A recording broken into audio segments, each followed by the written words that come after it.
সাধু সঙ্গের মহিমা এই বিষয়ে অল্প কিছু আমরা আলোচনা করব। যে কোনো বস্তুর মহিমা জানলে সেই বস্তুর প্রতি আমাদের মন ধাবিত হবে সেই দিকে। মহিমা না জানলে আমরা কোনো গুরুত্ব দেয় না। আমরা গুরুত্ব দেয় যখন বস্তুর মহিমা জানি। মহিমা মানে কি? মহিমা মানে একটা বলা যায় বস্তুর বাস্তব সত্তাকে মহিমা বলা যাইতে পারে। যে কোনো একটি বস্তুর বাস্তব সত্তা সেটা হচ্ছে বস্তুর মহিমা। যেমন আমরা ধনের মহিমা আমরা জানি। টাকা পয়সা থাকলে আমাদের কি প্রয়োজনীয়তা, থাকলে আমাদের কি প্রয়োজন হয়, এই সমস্ত কিছু আমরা জানি। এই জন্য টাকার মহিমাটা আমরা জানি। এই জন্য এই জগতে কাউকে শিক্ষা দিতে হবে না তুমি গিয়ে টাকা অর্জন করো। যে না কে না ভাবে না তিনি টাকা অর্জন করবে। ভালো জব করে অথবা চুরি করে, ডাকাইতি করে, কাউকে মেরে দিয়ে যে কোনো ভাবে সে টাকা সংগ্রহ করার চেষ্টা করবে। কেন? টাকার মহিমা সে বুঝেছে। মহিমা যত আমাদের জানা থাকবে ততই আমাদের সেই বস্তুর প্রতি আমাদের রুচি বাড়বে। যেমন আমাদের লেখাপড়ার দিকে আমাদের রুচি থাকে, তাহলে আমরা নিশ্চিতভাবে যে লেখাপড়ার যা ব্রিলিয়েন্ট স্টুডেন্ট যে থাকে তার সঙ্গে আমরা সবসময় সঙ্গ করব। আমরা টিভিতে অ্যাডভার্টাইজমেন্ট দেখি সন্তুর সোপ, লক্স সোপ অথবা অন্যান্য অনেক কিছু আছে, কিন্তু সেই আগে সে মহিমা গায়। সোপের মানে অ্যাডভার্টাইজমেন্ট মানে কি? অ্যাডভার্টাইজমেন্ট ওই সোপের বা সেই যে প্রোডাক্ট আছে সেই প্রোডাক্টের মহিমা।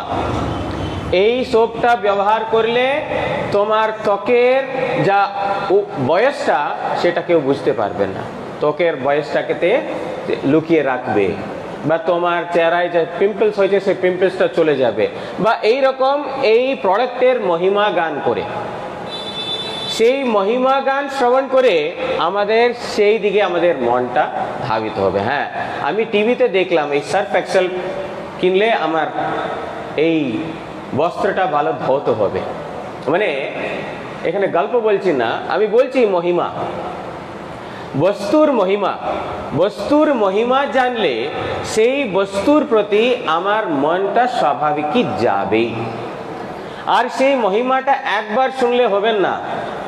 টিভিতে অ্যাডভার্টাইজমেন্ট একবার আসেন না, ঘন্টার মধ্যে অ্যাডভার্টাইজমেন্ট আসবে একই।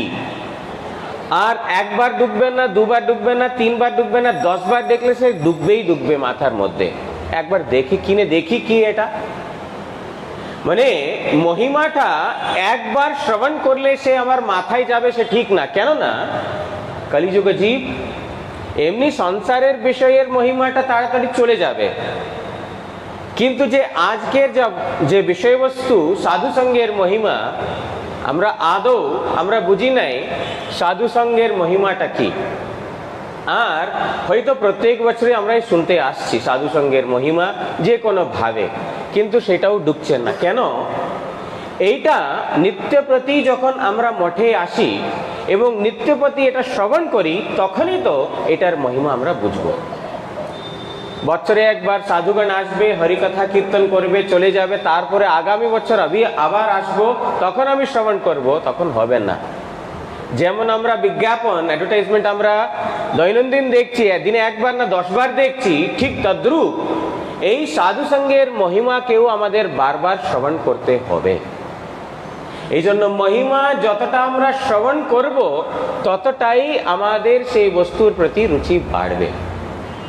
তাহলে সাধু সঙ্গের মহিমাটা কি? সঙ্গের মহিমাটা কি? তারপরে সাধু সঙ্গের মহিমাটা কি? বিষয়ীর খাইলে অন্ন মলিন হয় মন। যে বিষয়ীর সাথে যদি আমাদের সঙ্গ হয় তাহলে আমাদের মনটা বিষয়ের দিকে ধাবমান হইবে। কিন্তু এই সংসারে যে বিষয় আছে সেই বিষয় সমস্তই অনিত্য, অশাশ্বত এবং চিরস্থায়ী নন এবং চির সুখ প্রদানকারী নহেন। এই জন্য এই আমরা যে বিষয়ে আমরা বারবার শ্রবণ করছি সেই বিষয়গুলো আমাদের আজকে যদিও আমাকে সুখ দিচ্ছে, কিন্তু পরবর্তী মুহূর্তেই সেটা আমাদের দুঃখের কারণ হয়ে বসবে। এই জন্য সঙ্গ, আমাদের রূপ গোস্বামী পাদ দুটি শ্লোকেতে সঙ্গের কথাটা বলে দিয়েছেন। उत्साहात निश्चयात धैर्यात तत्त कर्म प्रवर्तनात संग त्यागात सतोवृत्ते षड्वीर भक्ति प्रसिद्ध्यति।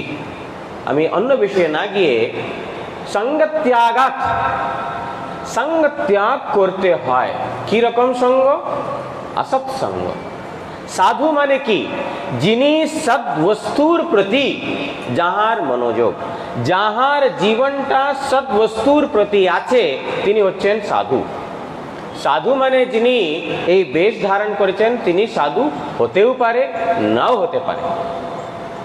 যেমন রাবণ, রাবণ বেশ ধারণ করেছে নিশ্চয়ই, কিন্তু সে ভিতরেরটা কলমশ, ভিতরেরটা শুদ্ধি নয়, শুধু লোক দেখানো। কিন্তু অম্বরীশ মহারাজ তিনি ছিলেন গৃহস্থ, বাইরের বেশটা রাজার বেশ, কিন্তু ভিতরে ভক্ত। কেমন ভক্ত? ভগবান স্বয়ং তার রক্ষার জন্য সুদর্শন চক্রকে তার পিছনে দিয়েছেন। তেমন ভক্তের সঙ্গ যদি আমরা করি সেটা সাধু সঙ্গ বলা হয়। সাধু সঙ্গ সর্বশাস্ত্রে কয়, লবমাত্র সাধু সঙ্গ সর্বসিদ্ধি হয়। এখানে সঙ্গ ত্যাগাত মানে অসৎ সঙ্গ ত্যাগ করতে বলেছেন। সেটাতে কি কি হবে?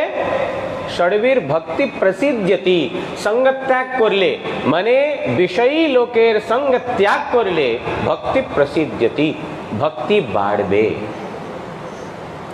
আরেক জায়গা তিনি মানে উপদেশামৃতের মধ্যেই তিনি বলেছেন, অত্যাহার প্রয়াসশ্চ প্রজল্প নিয়মাগ্রহ জনসঙ্গশ্চ লৌল্যম চ ষড়বীর ভক্তি বিনশ্যতি। ভক্তির বিনাশকারী ছয়টি তিনি বলেছেন। এই পঞ্চ বিষয়ে না গিয়ে আজকের বিষয়বস্তু যা সঙ্গ, সঙ্গ ত্যাগ মানে জনসঙ্গশ্চ লৌল্যম চ, জনসঙ্গ মানে অসৎ লোকের সঙ্গ যখন আমরা করব তখন ভক্তির সেটা হচ্ছে বাধক। এই জন্য রূপ গোস্বামী পাদ শিক্ষায় বলে দিয়েছেন, সঙ্গ ত্যাগ মানে অসৎ সঙ্গ ত্যাগ ভক্তির অভিবৃদ্ধি করে এবং অভক্ত সঙ্গ ভক্তির বিনাশ করে। তাহলে সময়টা হয়ে যাচ্ছে। আমাদের আজকে বিষয় সাধু সঙ্গের মহিমা। তাহলে সাধু সঙ্গের মহিমাটা কি?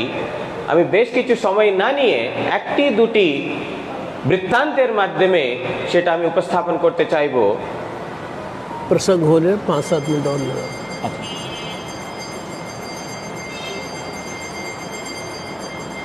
শ্রীমদ্ ভাগবতে আজামিলের প্রসঙ্গ আমরা শ্রবণ করেছি। আজামিল তিনি ব্রাহ্মণ ছিলেন এবং সৎ ব্রাহ্মণ, কিন্তু এক সময় তিনি বনে ভ্রমণ করতে মানে কাষ্ঠ তিনি সঞ্চয়ের জন্য তিনি বনে গিয়েছিলেন।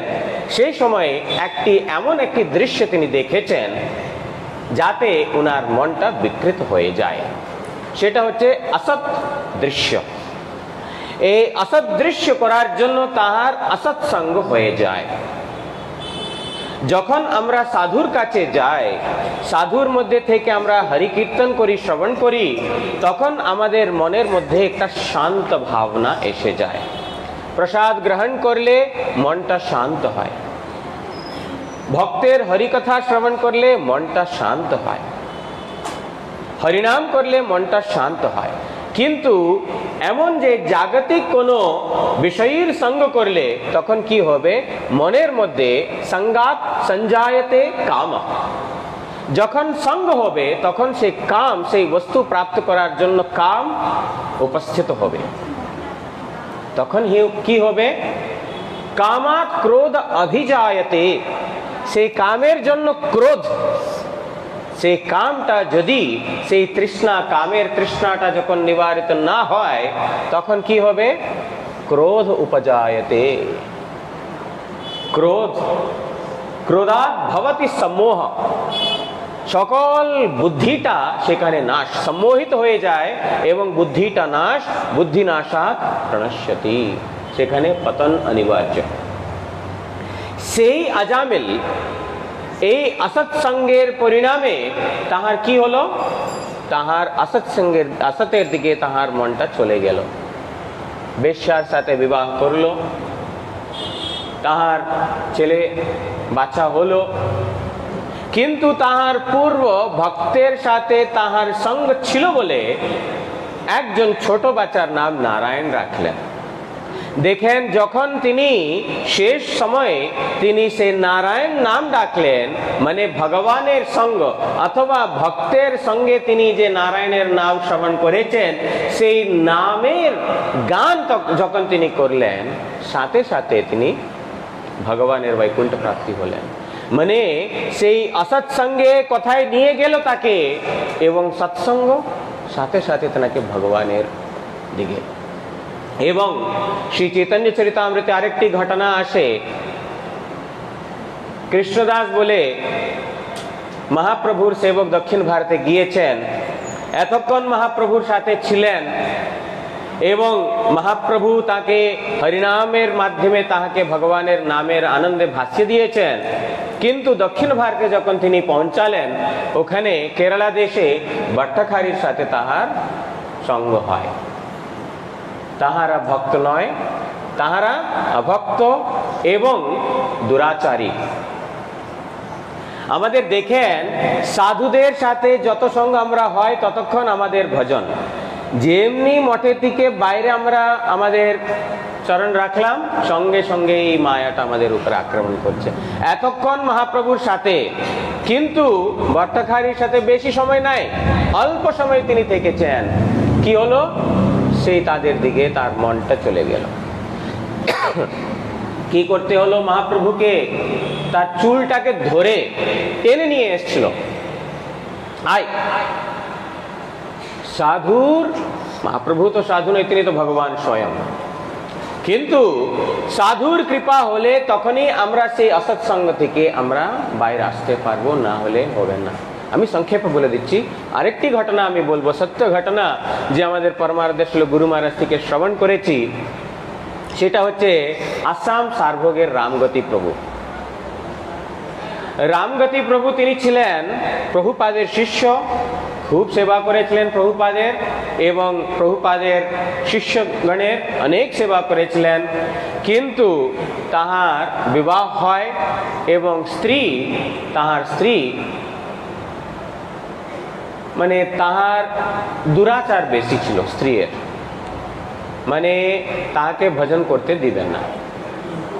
তিনি সবকিছু ছেড়ে, অখাদ্য অমেদ্য এই সমস্ত কিছু তিনি ছেড়ে তিনি ভগবানের ভজন করবেন, কিন্তু তার স্ত্রী সেটা করতে দিবেন না।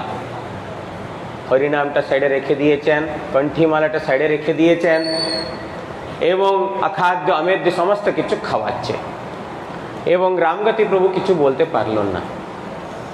এরকম অনেক দিন অতিবাহিত হয়, এবং এখন মৃত্যুশয্যায় চলে এসছেন। তখন তিনি দেখলেন যমদূত এসে তাকে যন্ত্রণা দিচ্ছে। কি রকম? তাকে টেনে টেনে টেনে নিয়ে যাবে ওই পাথরের উপরে। কিরকম পাথর? কণ্টকময় পাথরের উপরে দিয়ে তাকে টেনে টেনে নিয়ে আসবে। খুব যন্ত্রণা হচ্ছে। এবং যা এতদিন তিনি খেয়েছেন, ডিম মাংস ইত্যাদি যা তিনি খেয়েছেন, সেই সমস্ত কিছু তার উপরে আক্রমণ করছে। আমি খাবো, এখন খাবো তোমাকে। এবং যমদূতরা বলছে, না দাঁড়াও, একে আমি ভালো করে বাঁধবো, ভালো করে বেঁধে দিব, তখন তোমরা খাবে। এখন সে হাত পা নাড়াবে, হাত পা নাড়ালে তোমার চোট লেগে যাবে, একে আমি ভালো করে বাঁধবো, তখন তোমরা খাবে, আক্রমণ করবে। এত যন্ত্রণা পাচ্ছে, কি করবেন? হঠাৎ করে তার প্রভুপাদের স্মরণ হলো। প্রভুপাদের সঙ্গে তিনি পরিক্রমা করলেন, নবদ্বীপ ধাম, বৃন্দাবন ধাম, নীলাচল ধাম পরিক্রমা করেছিলেন। সেই সমস্ত কিছু তাহার স্মরণে আসছিল। হা প্রভুপাদ, হা প্রভুপাদ, হা গুরুদেব, হা গুরুদেব, রক্ষা করুন, রক্ষা করুন। অল্প সাধুসঙ্গ করেছেন তিনি, এত বেশি সময় তিনি অসৎসঙ্গ করেছেন, কিন্তু তার বিবাহের আগে তিনি প্রভুপাদের সঙ্গ করেছেন, সেইটা তাহার স্মরণে এসেছিল। আসার সঙ্গে সঙ্গে কোথায় চলে গেল সেই ছাগল, সেই মানে অন্যান্য প্রাণী, মিন ইত্যাদি যা খেতে এসেছিল, কোথায় চলে গেলে সে যমদূত, সবাই পালিয়ে গেল এবং তিনি মৃত্যুশয্যা থেকে উঠে বসলেন। স্ত্রীকে ডাকলেন, কোথায় আমার মালা, কোথায় আমার কণ্ঠী, এখন দাও। আমার এই অবস্থাতে কে আমাকে রক্ষা করেছে? তুমি রক্ষা করেছো। এতদিন তোমার কথা শুনলাম, তুমি তো আসো নাই। আমার গুরুদেব আমার রক্ষা করেছেন, এই জন্য আজকে থেকে আমি পূর্ববৎ আমি হরিনাম করে যাব, ভগবানের ভক্তগণের সেবা করে যাব, আমাকে কেউ আটকাতে পারবেন না। তারপর থেকে তিনি হরিনাম এবং বৈষ্ণবগণের সেবা করে গেছেন এই সার্বভৌম মঠে এখানেও। তারপরে তিনি ওখানে মন্দির নির্মাণ করেছেন, সাধু নিবাস ইত্যাদি। মানে সাধু সঙ্গের মহিমা, অল্প সময়ের জন্য যদি আমরা সাধু সঙ্গ করি, সেই মহিমাটা যদি আমরা জানি, তখন আমরা বুঝবো বাস্তবেতে এই জগতের মহিমা কিছুই নাই। সাধু সঙ্গের মহিমা তুলনায় এই জগতের যা মহিমা শুনছি বা আমি বাখান করছি বা বর্ণনা করছি, সেটা কিছুই নাই। আজকে সময় বেশি নিয়েছি, এখানে আমি বিশ্রাম দিচ্ছি। বাঞ্ছা কল্পতরু